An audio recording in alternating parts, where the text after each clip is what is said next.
I've been a vegan living on a plant-based diet for over 20 years. And I did it originally because I didn't like what was going on with animal agriculture and cruelty to animals.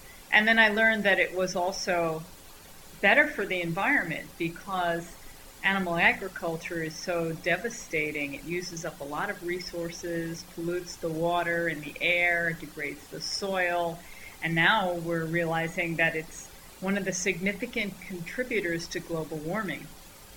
And in addition, I learned that it was really the best thing for my health. And yet, it didn't prevent me from getting advanced ovarian cancer.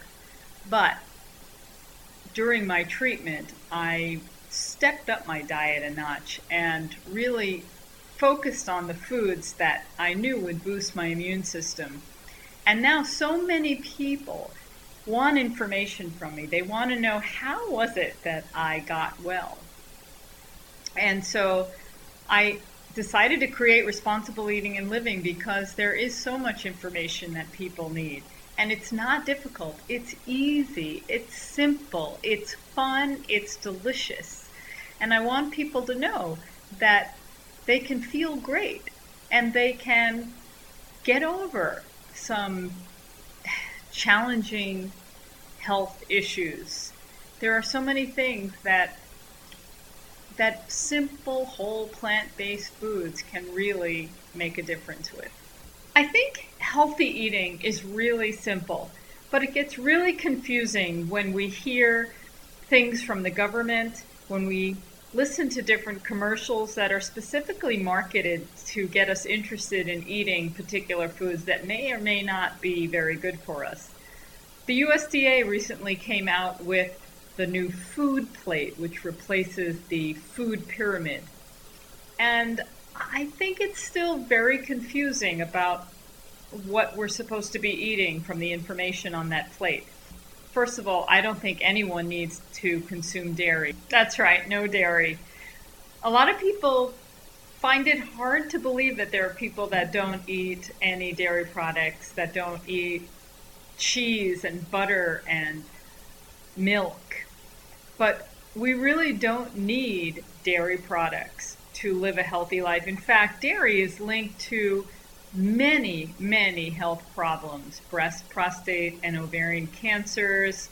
A whole host of different illnesses are linked to dairy consumption. We don't need cow's milk or goat's milk or any other animal's milk. All we need when we're a baby is our mother's breast milk, and then we're weaned from it. There's lots of places to get calcium, and in better forms than in dairy.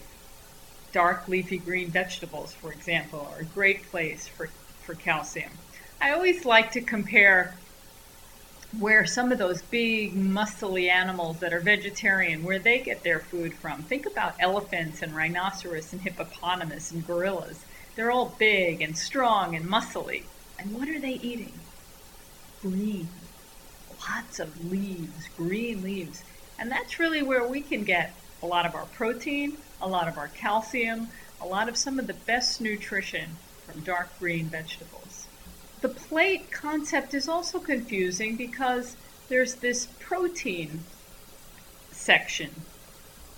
Protein's in all plant foods. When I eat broccoli, that's loaded with protein. It's probably one of the highest quality proteins you can get. And unlike animal foods, it doesn't come with cholesterol and saturated fat. And it's loaded with fiber. So I think that the USDA food plate is really confusing because even though a healthy diet is really simple, this plate is simple but confusing. You can have nachos, you can have pizza, you can have so many of your favorite dishes. Many people think they can't give up cheese. And there are many different non-dairy cheese alternatives. Some of them are available in the supermarket. Some are soy-based, some are rice-based, some are even made from tapioca. And there are a number of recipes. We have some on our website where you can make your own nut-based cheeses at home. And not only are they delicious and satisfying, but they're good for you. You can have dessert. There are so many great dessert recipes. You can make cakes and cookies and pies. All your favorite desserts can be made without dairy milk and without eggs. It's easy, and we show you how. I really like to encourage people to get to know their kitchens, to get back into the kitchen and start preparing things from scratch. A lot of prepared foods today in restaurants and in supermarkets and in fast food establishments are loaded with salt, sugar, lots of fat, and a number of different artificial foods like hydrogenated oils and high fructose corn syrup. These are not healthy ingredients. And so the easiest way to get the most nutritious foods is to make them at home. But some people don't have the time to cook and want the convenience of going to a restaurant or going to the supermarket and buying a lot of prepared foods. And fortunately, there are so many choices today. And what we do at ResponsibleEatingAndLiving.com is we tell you which are the ones that you can buy, or how to prepare some foods at home that really don't require a lot of preparation. Part of the confusion with food today is that we're all very manipulated by marketing. A lot of prepared foods in the stores today have all kinds of misleading information on the packaging. Some say reduced sodium and low salt and low fat, and yet it may not be true. And so at ResponsibleEatingAndLiving.com, we show you how to read those labels, how to know what's real about the food that you're buying. At ResponsibleEatingAndLiving.com, you'll find a number of different things.